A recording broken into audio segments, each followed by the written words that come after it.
Muy buenas tardes, sean todos bienvenidos a nuestra nueva actividad de Ágora FAU que transmitimos desde la Dirección de Extensión y Vinculación con el Medio de la Facultad de Arquitectura y Urbanismo de la Universidad de Chile. Hoy día para volver a participar del ciclo Estudiantes Titulados que nos muestra el trabajo de nuestros estudiantes, sus proyectos de título destacados y la experiencia compartida del profesor guía que presenta al estudiante que hoy día nos mostrará este trabajo, Mares Blancos, que ganó el concurso nacional de proyecto de título de Arquitectura Caliente.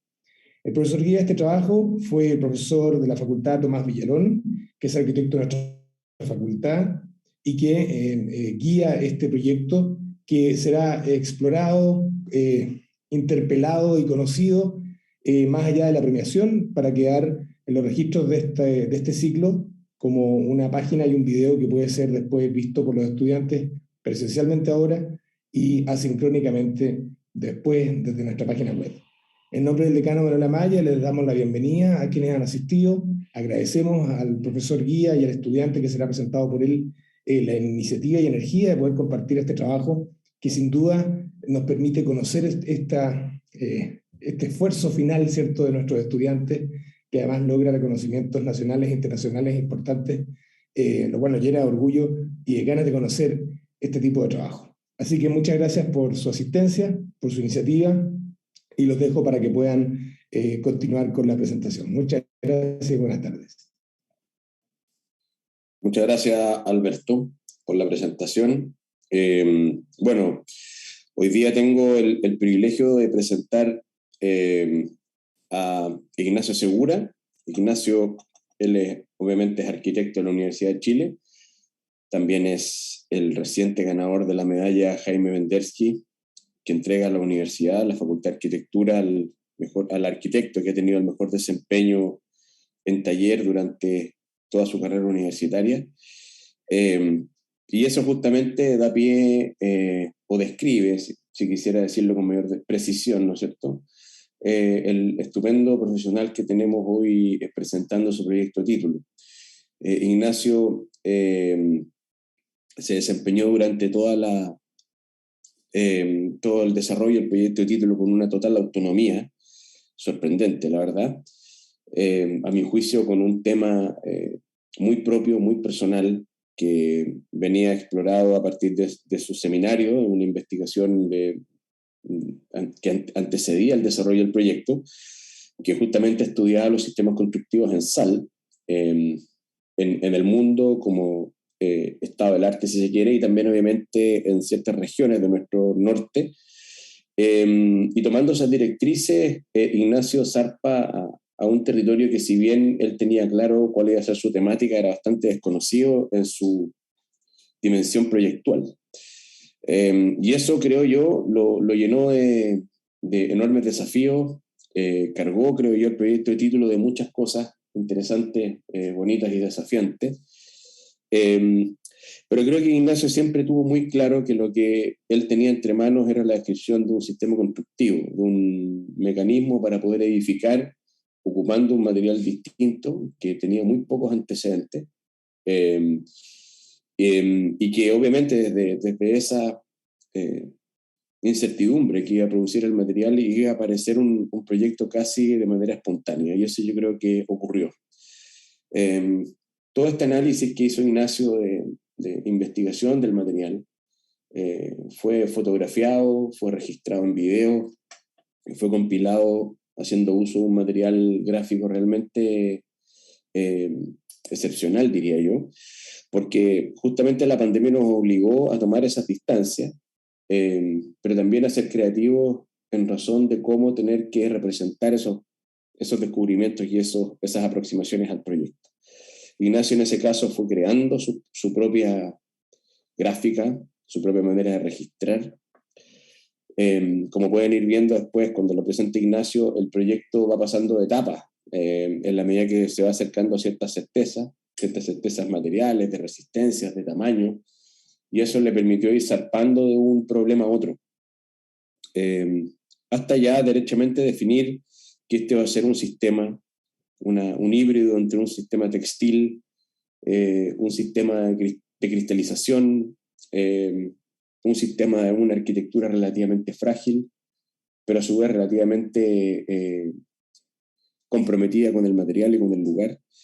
Y en consecuencia, todo ese análisis y ese estudio lo hace un proyecto sumamente único, muy personal, muy auténtico y a su vez también muy local. Finalmente, como en la última etapa del proyecto, Ignacio lleva este sistema, este mecanismo, esta manera de construir, si se quiere, a un proyecto que a mi juicio es una linda excusa para poder testear estas cosas, para poder poner a prueba todos estos descubrimientos. Y esa puesta a prueba se lleva a un lugar que es el desierto, justamente porque de allí zarpa el problema, de ahí comienza el seminario, comienza su investigación en ese mismo lugar. Y justamente después de dar vueltas por muchos lados, incluyendo Santiago, incluyendo algunos lugares más remotos también, el proyecto vuelve justamente a donde partió. Y es allí donde finalmente se concluye el proceso. Yo creo que ha sido un privilegio el poder guiar este proceso porque es un proceso muy único. Vuelvo a reiterar que Ignacio prácticamente no corregía, Ignacio solamente reportaba sus cosas de una manera muy profesional, mostrando sus avances y mostrando con mucha lucidez los mecanismos gráficos idóneos, ¿no es cierto?, en tiempos de pandemia, por cierto, para poder comunicar los avances que iba encontrando. Así que nada, con mucho aprecio y con mucha admiración dejo con ustedes a Ignacio para que les presente su proyecto de título. Adelante, Ignacio. Gracias, Tomás, por tus palabras. Voy a compartir pantalla, por favor. Decirme si se ve perfecto.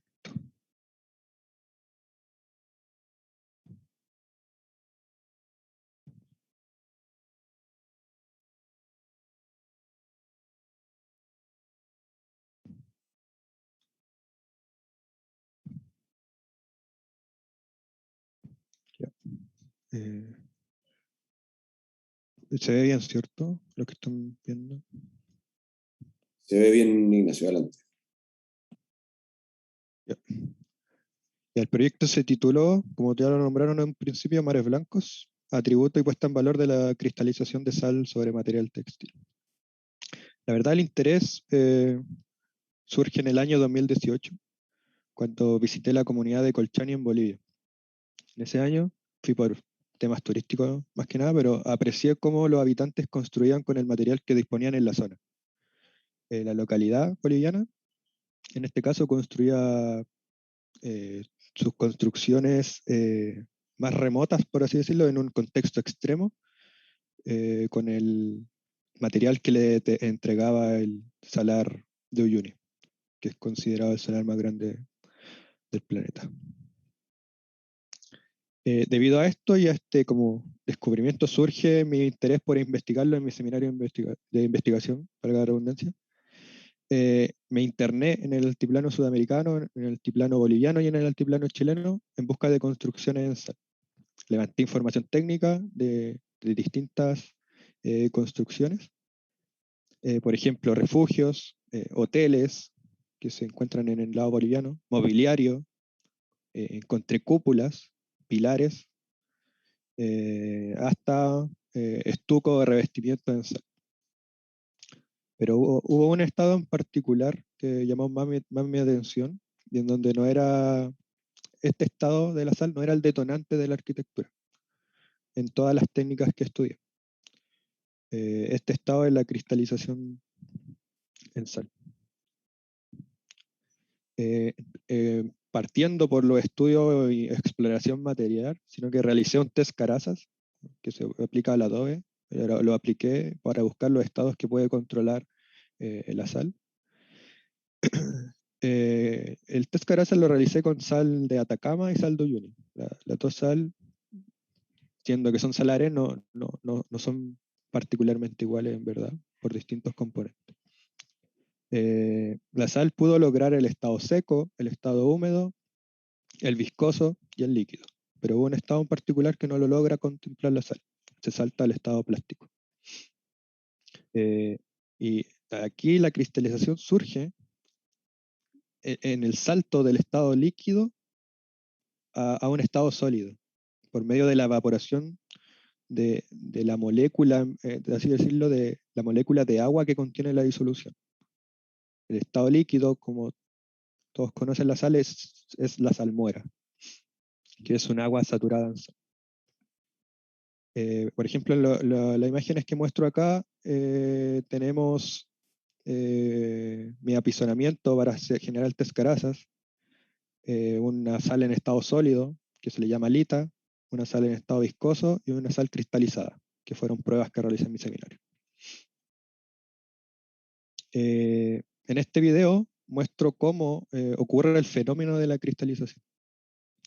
Por problemas de pandemia tuve que replicar el medio ambiente natural de un salar. Por ejemplo, en Uyuni, cuando ocurre el invierno altiplánico, se genera una capa de agua que puede alcanzar hasta 1 metro. Posterior a eso, empiezan meses de secado de esa capa de agua. Cuando el agua se comienza a evaporar, empiezan a decantar los cristales hacia la superficie, como se ve en el video. Estos son los primeros cristales que aparecen en superficie y luego decantan hasta llegar a compactarse en la superficie de lo que conocemos como el salar de Uyuni. Un ejemplo natural, un poco agresivo igual, de este fenómeno es la cristalización por larga exposición a la salmuera que le ocurre a las crías de flamenco.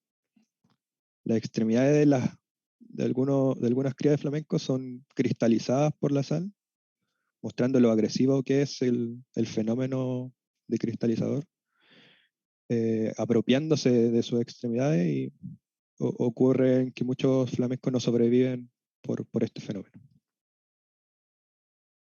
Los encuentros con el fenómeno de la cristalización.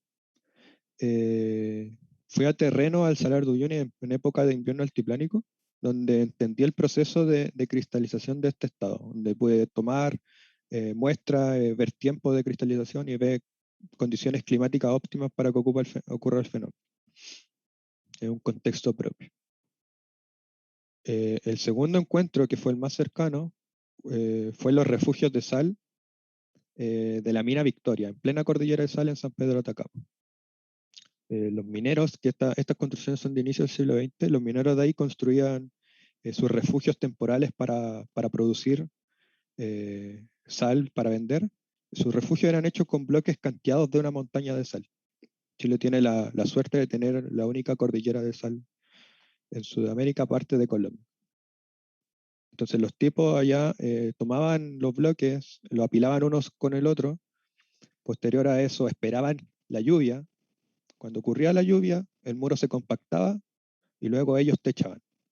Pero ocurría aquí un elemento importante que es, por eso digo que lo más cercano a lo que realicé yo en mi título, que es que ellos tomaban telas y donde la mampostería de bloque irregular no completaba el espacio, ellos tomaban estas telas, las mojaban en salmuera y las introducían en nuestros espacios. Entonces, al secarse, la salmuera, o sea, la tela humedecida en salmuera, se transformaba casi en un bloque más, ayudando a compactar el muro. Los referentes, que obviamente no son muchos, pero tomé 2 importantes. Motoi Yamamoto, artista japonés, expresa la condición efímera de la sal, en la cual sería un proceso en el proyecto que no se modificaría, sino que yo me haría cargo, que sería como la propiedad efímera del material, que sería una obra, una destrucción y una posterior huella. Este segundo referente, el más directo en verdad, y que me entregó una gran documentación de información sobre el proceso, el artista israelí Sigalit Landau, la cual me aplicó una primera condición hacia mi proyecto, la condición de trabajar con módulos pequeños. Mi misión primera entonces era buscar cuál iba a ser el tamaño de módulo que iba a trabajar. ¿Por qué? Porque según su estudio, que ella trabaja en el Mar Muerto, un vestido, por ejemplo, se demoraba 1 año total en cristalizarse. Entonces ya me ponía una primera barrera temporal que yo tenía que buscar y enfrentar. El material. Aquí comienza como el proceso de estudio inicial, pasamos al estudio de exploración material. Primero, por condiciones de pandemia, no pude viajar al contexto y hacer las pruebas en terreno. Por consecuencia, tuve que realizar mi propio bioclima en mi casa, con una prueba madre, que son estas pruebas bases que empecé a realizar para ver si funcionaba el proceso. Si no me funcionaba, no hubiera podido seguir con el proyecto, pero por suerte encontré la forma de lograr el clima perfecto y que el proceso funcionara. La primera prueba fue una prueba física de ver cuánto tiempo se demoraba en cristalizarse un cierto tamaño de módulo de sal. El primer tela la puse en un bastidor, pasaron 5 días y encontré una cristalización de la tela a priori leve o poco densa, entonces mi condición fue dejarla 5 días más. ¿Qué pasaba en 5 días más? La tela logró cristalizarse por completo, obteniendo una nueva propiedad física de rigidez. Hice una prueba de transparencia para ver si el material generaba que fuera opaco, translúcido, etc. La segunda prueba fue poner telas dobles tensadas. ¿Qué pasaba si tensaba, si mantenía la forma? Al sacarlo del bastidor, la tela mantuvo su forma al terminar de cristalizarse. Así que podía ocupar telas dobles o tela única y el resultado iba a ser igual. Aquí tenemos un zoom de cómo sería la etapa de cristalización y cómo se iba apoderando los cristales de sal de la tela. Prueba de transparencia, donde la luz entra con más impacto cuando es un solo módulo encima.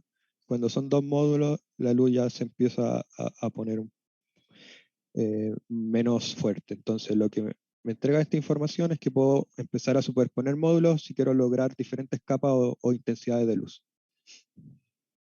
Luego realicé las pruebas mecánicas, que más que nada era buscar qué pasaba si sacaba el módulo cristalizado directo del agua de la disolución y luego lo doblaba y lo dejaba en una posición X y quería ver la posibilidad si al secarse mantenía aún la posición o la forma que yo le di, si era moldeable este módulo.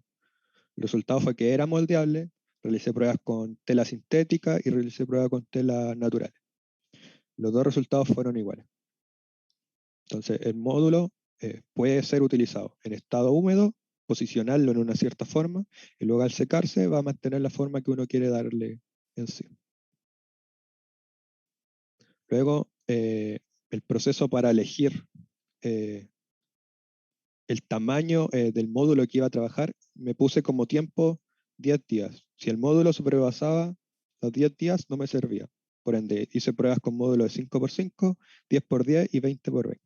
El de 30x30 también lo realicé, pero se superó en cantidad de tiempo en cristalizarse. Por ende, lo dejé de un lado por temas de tiempo. Tenía que lograr generar una confección en masa del módulo. Por ende, me dejé un límite de tiempo de 10 días. Entonces, a los 10 días, el módulo más grande que podía generar era de 20x20 centímetros. Y aquí se ve como la etapa de cristalizado, de 0 días, 5 y 10 días. Aquí tenemos un pequeño video de cómo era el proceso de que yo generaba. Calentar agua, buscar su ebullición, luego ponerle peso al bastidor para contrarrestar el empuje de la densidad de la salmuera. Y luego de los 10 días, el módulo ya se volvía cristalizado. Entonces generaba una cosecha en base a módulos de 20x20 que después generaba mi siguiente exploración. Entonces ya tenía mi tamaño definido con el que iba a trabajar la siguiente exploración. Aquí cometí varios errores, por ejemplo, que ocupaba materiales metálicos para contrarrestar empuje de salmuera y se oxidaba y me manchaba el módulo. ¿Okay? Entonces tenía como diferentes errores que fui aprendiendo también con el paso del estudio. Tenemos una foto del módulo que es rígido, como un cartón. Tenemos la cosecha, cómo se ven la textura de estos módulos apilados uno sobre otro. Y luego de esto tenía que pensar la logística, cómo iba a ser la logística de la fabricación en masa de estas piezas, que no fuera agresiva y que fuera propia de un contexto. Entonces, el pensamiento fue generar una calicata que es típica en los salares para generar secado de sal y luego venderla. Entonces, en estas calicatas, introducir los bastidores con módulos. Ocupé un listón de madera típico que venden en todos lados, el palo largo normal, y me generaba una grilla que me recibía posicionar 100 módulos. Entonces, tenía ya un número que en un bastidor podía cosechar tal porcentaje de metros cuadrados. Entonces tenía un número también que me definía el proceso de fabricación en masa. La cosecha y luego se reiniciaba el proceso. Si necesitaba más módulos, tenía que generar más calicata o ya tendría también el tiempo que me demoraría en fabricar cierta cantidad de metros cuadrados de módulos. Tenemos unas imágenes de cómo sería el proceso de cosecha. Tendría que tener unos pesos el bastidor para que estuviera sumergido en la salmuera. Luego el proceso secado de los mismos bastidores y reemplazarlo por bastidores que se introducen en la calicata. Sistemas constructivos. Después de tener el módulo, después de tener la cosecha en masa o fabricación de esta pieza, empecé a explorar sistemas constructivos que sirvieran o ponieran en valor, aparte del estudio, la pieza que había fabricado. Entonces, primera prueba fue el módulo más una subestructura. Por ejemplo, generé una forma con una pieza metálica, por ejemplo, y la pieza cristalizada funcionaba como una escama de una subestructura. Este testeo es escala 1 a 2. La pieza simplemente iba cosida en un centro y la misma fricción generaba que no se desplazara. Aquí hice una prueba de maqueta de cómo sería un posible cuerpo en base a este sistema. El cuerpo se adaptaba a una forma que yo definía previa. El módulo no definía la forma. Eso fue una primera reflexión que tuve después de generar esto. Entonces, continué con un segundo estudio. El segundo estudio era el tensor. Entonces, la maqueta esta generaba una especie de tendedero donde se iban colgando estos módulos y funcionaba como una especie de filtro de luz al terminar el paso o completar el área que quería cubrir con un número determinado de tensores. Posterior a eso busqué una forma de unir estos dos sistemas porque encontraba que no estaba siendo valorado el módulo en sí, sino que lo que yo buscaba era que el módulo definiera la forma, no que una subestructura la definiera.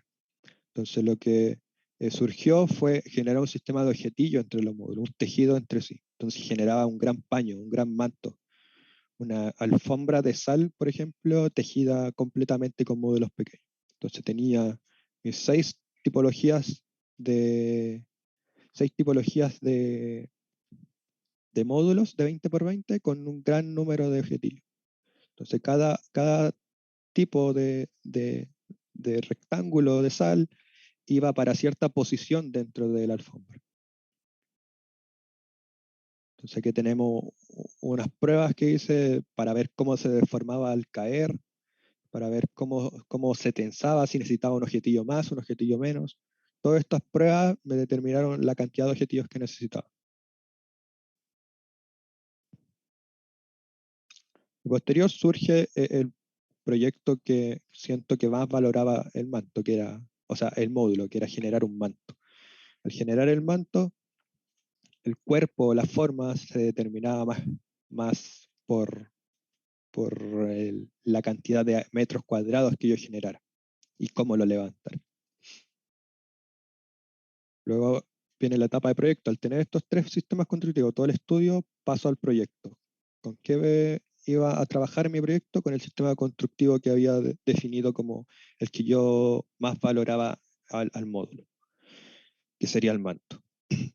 Antes de eso surge el lugar. Después de una reflexión continua con con compañeros, con amigos, con Tomás.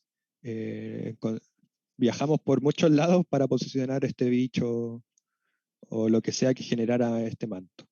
Y surge que volvemos a reubicarnos donde sale. Como ya te dije a un principio, el proyecto se tenía que hacer cargo de la destrucción y de una huella. Entonces, como punto inicial, la huella sería la destrucción del proyecto, como se ve acá. Entonces, el proyecto estaría posicionado en un desierto, se destruye, queda una mancha blanca que sería la huella del proyecto, o como el nombre del proyecto lo posiciona como un mar blanco. Luego se desvanece o desaparece, pero luego ocurre el desierto florido. Se olvidó mencionar que lo posicionamos en la zona del desierto florido.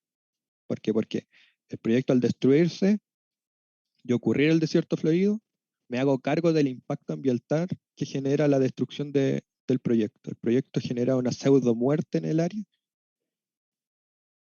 y por consecuencia, cuando ocurre el fenómeno del desierto florido, vuelve a resaltar la huella de donde se estuvo esta mancha blanca y el proyecto.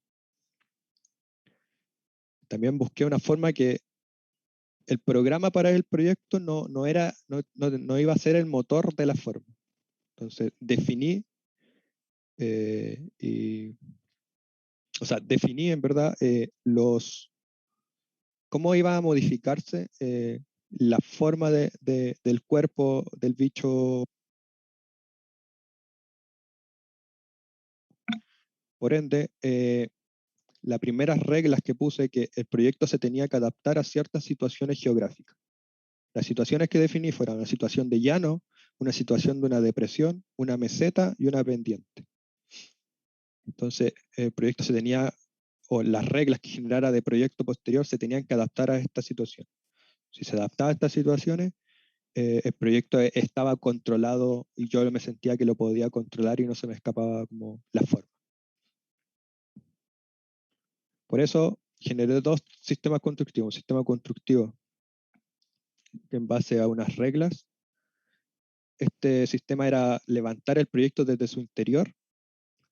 Entonces, la idea de este sistema se llama Pirca Caballete, que yo lo nombré así, que generaba un área de rectangular, un terreno. Luego le introducía figura, le intersectaba una trama aleatoria. En cada choque con la figura se levantaba una pirca. Luego se buscaba una línea inicial donde se levantaba un caballete que iba a levantar el manto. Y luego todas las pircas que se habían generado en la intersección se redirigían hacia el caballete, tensando y generando que no se batiera. Tenemos pruebas de maqueta que realicé con ese sistema, donde se ve esta montaña blanca y sus interiores.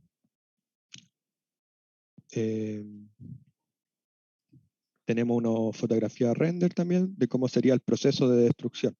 Proceso del caballete interior con el manto, luego la destrucción, que quedaría el caballete como vestigio de una estructura, y posteriormente el desierto florido con esta huella negra ahora volviendo a resaltar donde surgió el proyecto. Entonces son las tres vidas que tiene el proyecto. Después generó otro sistema constructivo, otra posibilidad de generar arquitectura con este manto, fue generar pilares perimetrales para levantarlo en ciertos puntos y tensarlo. El sistema es medio pillo porque si necesito más tensores, el sistema me lo permite en el punto cuando intersecta una trama. Al intersectarle una trama, yo elijo ciertos puntos para levantarlo y modificarlo a mi requerimiento. Si necesitara modificarlo, por ejemplo, para una pendiente, elijo puntos de tensión que la trama me los da para poder levantarlo en la posición que yo requiera. Tenemos una maqueta que hice con este sistema de pilar perimetral donde el manto, esta montaña flota y deja un espacio contenido bajo él. Una prueba de sombra donde se ve mejor cómo este objeto está colgando de los pilares perimetrales. Otra foto de maqueta del otro ángulo. y otro trabajo de sombra del otro.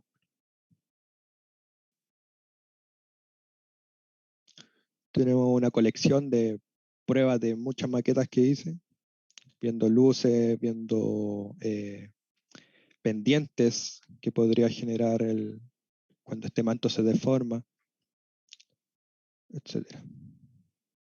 Y aquí tenemos, en el caso anterior, el caballete quedaba como vestigio de la estructura del sistema constructivo anterior, y ahora en este sistema quedaría como vestigio los pilares perimetrales como vestigio, conteniendo a esta nueva mancha blanca después destruida y luego resaltada por el desierto. Y luego tenemos planimetría, que ya por el tema de título me quedé con dos situaciones geográficas, la situación de llano y la situación de depresión, que desarrollé más detalle. Entonces, lo que vemos acá es el resultado de un levantamiento más técnico de cómo sería cada punto, cada anclaje del tensor o del manto. Esta es la situación de llano, una axonométrica de cómo se vería. Luego hice la situación de depresión, donde el manto cuelga, pero conteniendo una depresión geográfica X. Tenemos una axonométrica de este resultado. Abajo una foto de render nocturna de cómo sería esto, y arriba un video timelapse de cómo sería el proceso de aparición del manto, de la destrucción, de desaparición, y cuando aparece el desierto florido y queda esta huella negra nueva. Y posterior también hice la prueba de cómo se destruiría el proyecto. Busqué información de cuánta agua o cantidad de viento ocurre en la zona donde posiciona el proyecto, y lo fui destruyendo hasta completar la cantidad de fenómenos naturales que le afectaría al manto. No es importante tampoco decir como el proyecto se destruiría en un mes, un año, como que da lo mismo cuánto se demora en destruirse, sino que hacerse cargo de que se va a destruir y esto pasaría.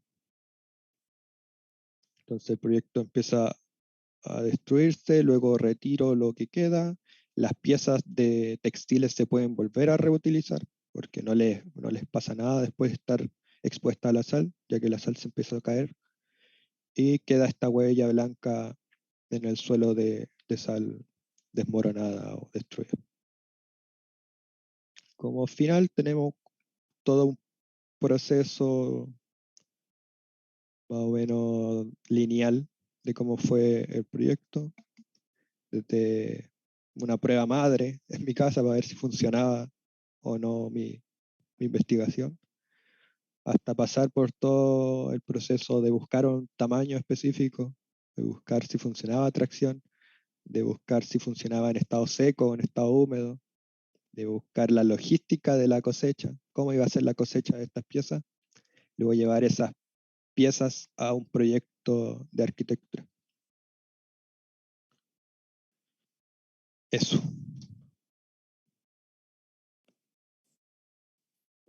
Gracias, Ignacio.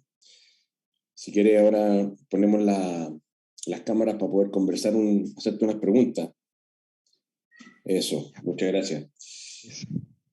Bueno, la verdad que hacía harto tiempo que no veía el proyecto y es bien excepcional, la verdad, el trabajo que desarrollaste. La verdad, mis más sinceras felicitaciones.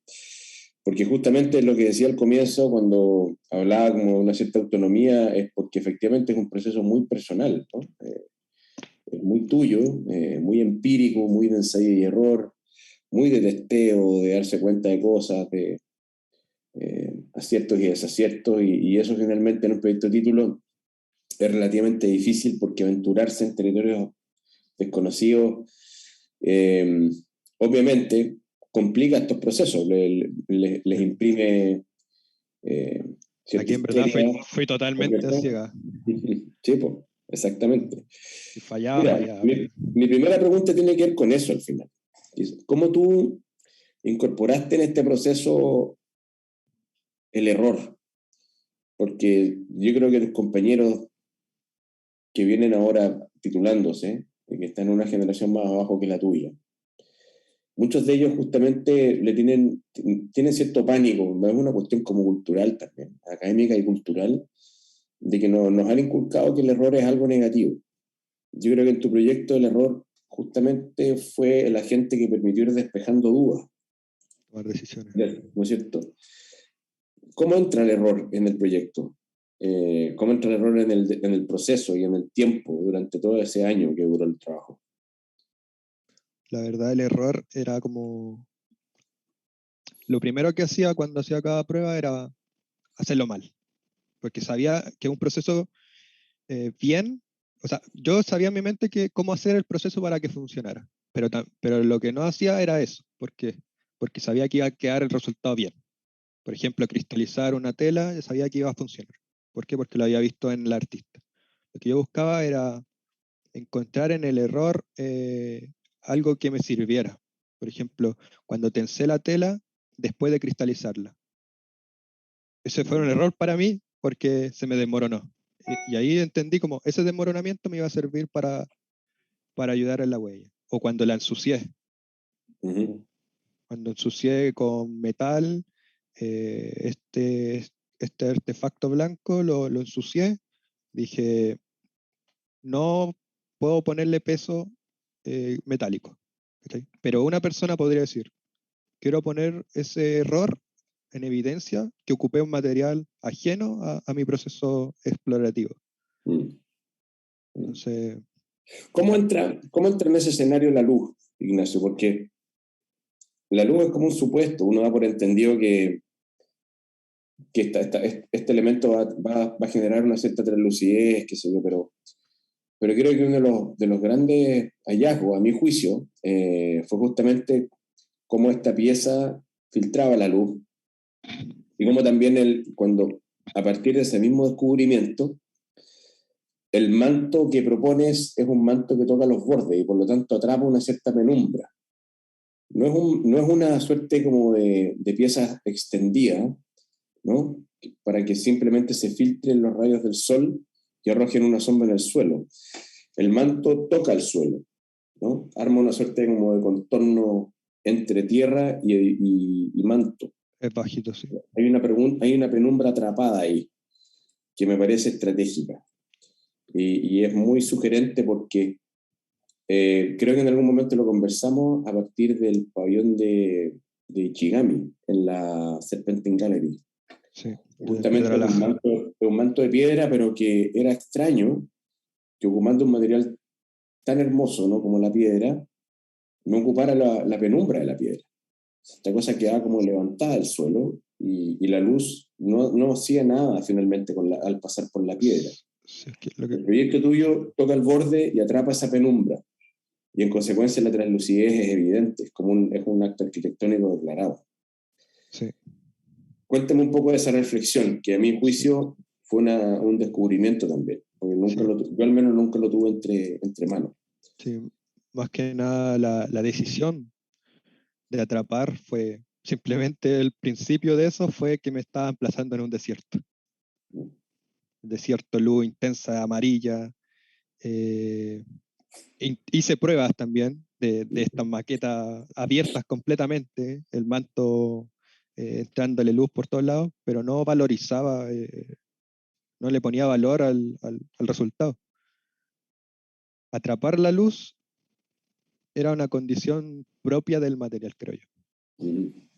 Es casi, yo lo nombraba como una capilla de cristal.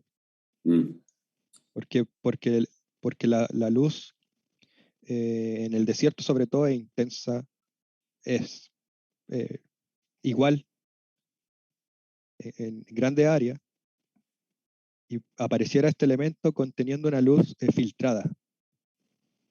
Una luz, casi que un refugio a la intensidad de un color en una zona. Bonito eso. Sí, estoy de acuerdo. Eso ya me parece un acercamiento 100% arquitectónico. Porque en esas cosas es justamente donde el mecanismo o el sistema, si se quiere, constructivo, ¿no? Se carga de un contenido arquitectónico invaluable, ¿no? Cuando un elemento, cuando tú hablas del 20x20, de que se cargue estos cristales, que se demora 10 días, bla, bla, bla, ok, eso abre como todo un tema técnico que tú estás estudiando, pero cuando eso también fricciona con la luz, con la orientación, con el color, con el lugar, creo que esa traducción, ¿no es cierto?, que hace este acercamiento tan empírico y tan técnico se vuelve 100% arquitectónico, ¿no? Y le da mucho valor, creo yo.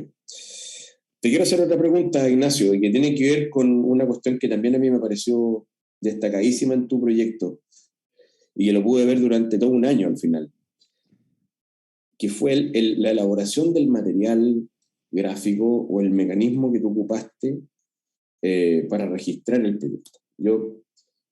A mí me gustaría hacer la historia más que una respuesta, porque la pandemia quizás te obligó a tener que ocupar estos mecanismos, a editar, a fotografiar, a hacer registros en video, etc. Pero para quienes vimos tus memorias y tus documentos de trabajo, hay un compilado fotográfico magnífico, de muchísimos, de decenas de fotografías, todas en blanco y negro, todas editadas, material de video que después también fue compartido con los profesores y fue presentado después en el examen, que es un material de una tremenda calidad. Yo diría, va más allá de una calidad de un estudiante. Tiene componentes cinematográficos y fotográficos de altísimo valor. Se cuéntame un poco eso. ¿Cómo llegaste a eso? La verdad, cuando empecé a hacer mis pruebas materiales, me puse al tiro una barrera de este resultado, fotografiarlo de tal forma, porque no tenía el tiempo para volver a repetirlo. Entonces dije, primero probaba con fondos, por problema de pandemia tampoco podía volver a repetirlo. Las pruebas que hice en mi casa afectaron a mi casa con la sal. Entonces tampoco me podía dar el lujo de repetirlo 1000 veces porque uno, no tenía el tiempo y dos, ocupaba, en verdad, mucha energía que tendría que enfocar esa energía en otras cosas. Por ende, definí siempre, al ser blanco el material, fotografiar de negro. Siempre. Entonces, cualquier resultado, aunque fuera malo, tengo muchas fotos, inclusive de resultados equivocados, están en blanco y negro, siempre. Porque el material, al ser blanco, siempre le busqué el contraste que resaltar. Pero fue una condición mía de no voy a hacer esto de nuevo porque no puedo. Entonces tengo que sacarle el mayor provecho fotográfico al resultado que logré haciendo tal o X exploración material. Perfecto. Más que nada eso. Oye, me gustaría hacerte dos preguntas. Ya estamos en la hora de programa, si se quiere. Y quiero llevarte un poco al terreno de la FAU, ¿no? Hay muchos alumnos que están dando su proyecto de título ahora. Y obviamente que una reflexión tuya los va a ayudar muchísimo. No solamente por el proyecto que hiciste, que a mi juicio es excelente, extraordinario, tampoco porque ha sido declarado por la universidad como un alumno brillante en tu desempeño en taller, dándote la medalla Jaime Venders, que para mí es un orgullo también compartir esa noticia con el resto de los oyentes. Cuéntanos un poco ese mensaje que le dejarías a tus pares, que ahora están en la misma situación tuya, o que están a mitad semestre, y tú tomaste un camino de mucho riesgo, ¿no? Mucho riesgo, porque prácticamente no sabías cómo iba a ser el proyecto, en qué iba a terminar el proyecto, y sin embargo desarrollaste una suerte de memoria que no era una memoria, era más una bitácora de un viaje, y entregaste más que un dossier, una documentación que era un compilado de testeos y de estudios. Entonces, bordeaste y en cierta medida como todos los formatos, o sea, lo sometiste a un estrés, todos los formatos en los cuales la universidad te pide que entregues. y asumiste todos esos riesgos, ¿no? Que es lo que uno esperaría de un estudiante siempre. Pero la universidad también, por ciertas cosas, también incentiva a que esos riesgos no sean tomados, ¿no? Entonces, me gustaría saber tu opinión al respecto, tu reflexión al respecto, como el proceso, el título, cómo lo llevaste, y qué mensaje les dejaría a tus compañeros. No sé, pues, la verdad, cuando me enfrento personalmente a un proyecto, soy bien... no busco tanto opiniones de los demás. Como, me gusta yo reflexionar hasta tener un cuerpo o algo, equivocarme, sabiendo que me estoy equivocando, entender por qué me estoy equivocando. Por ejemplo, contigo iba a escuchar y a mostrarte lo que iba haciendo en el proceso. Pero yo sabía que al principio de año tengo que equivocarme 1000 veces para luego tomar esa como factor de rebeldía que yo decía. Como lo compartimos con mi amigo Miguel y la Cata, somos medio rebeldes. Que no ir en busca tanto de la ayuda de profesores, quizás entre nosotros conversábamos más, pero al principio, los meses iniciales de un proyecto de título hay que equivocarse siempre, siempre, siempre. Nunca buscar la perfección al tiro. Si uno, y en cualquier taller, en todos los talleres de FAU yo me equivocaba al principio de una, así, me tiraba con toda la parrilla. Y luego de todas esas reflexiones de errores, surgía un proyecto ya que me encaminaba a fin de año. Y ocupé el mismo sistema para ahora y funcionó, y creo que funciona siempre, como equivocarse, no buscar la perfección al tiro, que nada es perfecto al tiro, siempre, y todo se puede mejorar, inclusive al final, todos los proyectos se pueden mejorar. Entonces, a mis compañeros que están en este proceso, no, creo que ahora están terminando, pero es lindo equivocarse al principio. Lo pasáis mal. Hay muchos que están partiendo ahora, o sea, que Sí. están en su etapa preliminar y están entregando sus primeros dossiers. Sí, como Seguramente les va a servir tu opinión. Muy válida. equivocarse mucho, inclusive llegar al pase sin nada. Yo llegué sin nada, llegué con exploración material, me saqué un 5. Y esa exploración, como de llegar con todos los errores, hasta, por ejemplo, hasta el pase, me entregó todas las reflexiones que ya no necesitaba inclusive corregir, ¿cachai? Como podía yo, ya tenía toda mi reflexión anotada de cómo iba a seguir el proceso después del pase o de medio año, ¿cachai? Pero eso más que nada como equivocarse al tiro. Si quería hacer algo loco, volado, hazlo al tiro, que el profe te lo diga como, no, ¿cachai? Como, o sí, o te sirve de ciertas cosas. El proceso en cómo acomodaste los formatos también, Ignacio, porque yo me acuerdo, bueno, algo que siempre hacemos en general, como yo no soy un investigador tan lúcido, de hecho no soy investigador, no me dedico a eso. Cuando tuvimos, por ejemplo, el problema de tu memoria no era una memoria, era más una suerte de bitácora, pareció como a un cuaderno de obra, ¿no? Era más eso. Y eso tú lo corregiste, no me acuerdo con qué profesor, y finalmente, exacto, y llegaste con un formato súper potente, a mi juicio, que nos ayudó a entender de que el material que teníamos entre manos quizás no tenía que ser entregado de una forma tan convencional, ¿no? Lo mismo con el dossier de plano. El dossier de plano uno no podía entregar, no sé, 10 láminas sobre el proyecto, tenía que explicar como la historia del proyecto. Explicar sus procesos, sus errores, sus aciertos, y ese dossier hubo que transformarlo en una suerte de relato, ¿no es cierto?, que explicara todo el proceso, desde el inicio hasta el final. Y la planimetría fueron accidentes, como tú lo mencionaste, bueno, y me tenía que titular, por lo tanto había que hacer plano, ¿no? Había que detallarlo, si no. Claro. Así que nada, bueno, eso también es una posición, una postura que tuviste que lidiar, también es interesante conocer esa postura. Quizás que Sí. esta última No, pregunta, ahí tuve un desafío grande porque mi proyecto estaba totalmente fuera de todas las bases que te pide la FAO entregar. Y la verdad no sabía cómo enfrentarme a eso. Ese fue como un problema, pero de cierto modo nunca lo tomé en consideración hasta que tenía que escribir la memoria. Y fue ahí cuando contacté como al profe de hematología. mm, Y le dije como, ¿cómo me enfrento a entregar una memoria si mi información no es una memoria, es una bitácora, una línea de tiempo de todas mis anotaciones? Y ahí me dijo como, eh, justifícala o juégatela como... mm. Y la verdad como que me lancé, no sabía la verdad que iba a funcionar o que me la iban a aceptar como... Ni siquiera sabía si mi proyecto de título era un proyecto de título. Esa fue una primera discusión conmigo. Así. A veces pensaba que era más investigación de tesis o esas cosas. Mm.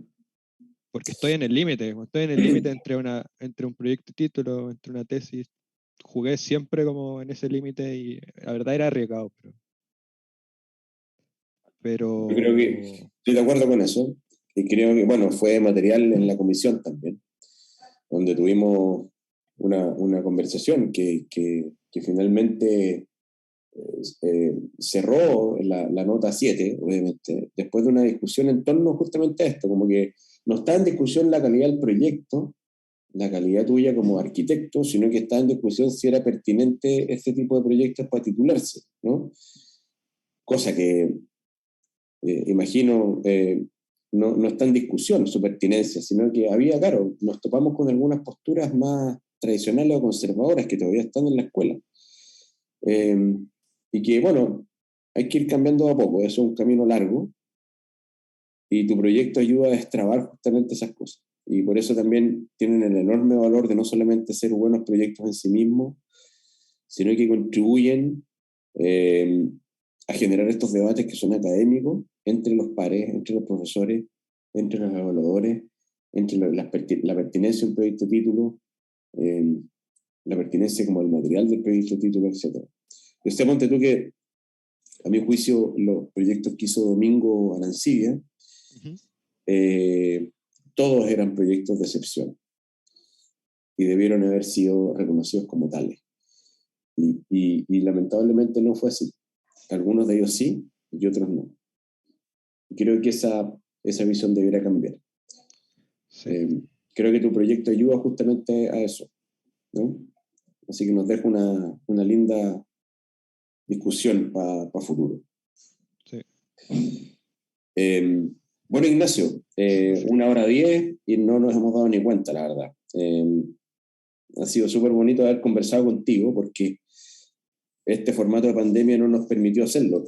No nos permitió ni siquiera tomarnos un café juntos Nos conocimos en la premiación. a evaluar el proyecto, a conversar de la entrega. No pudimos hacerlo, así que por lo menos esto nos ayuda a cerrar de una muy bonita manera el trabajo que hiciste y que quede como un documento para tus compañeros que vienen de abajo titulándose. Sí, y a todos los que les interesa la exploración material. Está mi documento ahí para todo. Uh-huh. Así es. Pues. Así que bueno, muchas gracias Ignacio, muchas gracias a la FAU, al decano, Alberto, de la escuela. Así que nos estamos viendo pronto. Gracias Ignacio. Un abrazo grande. Chao a todos.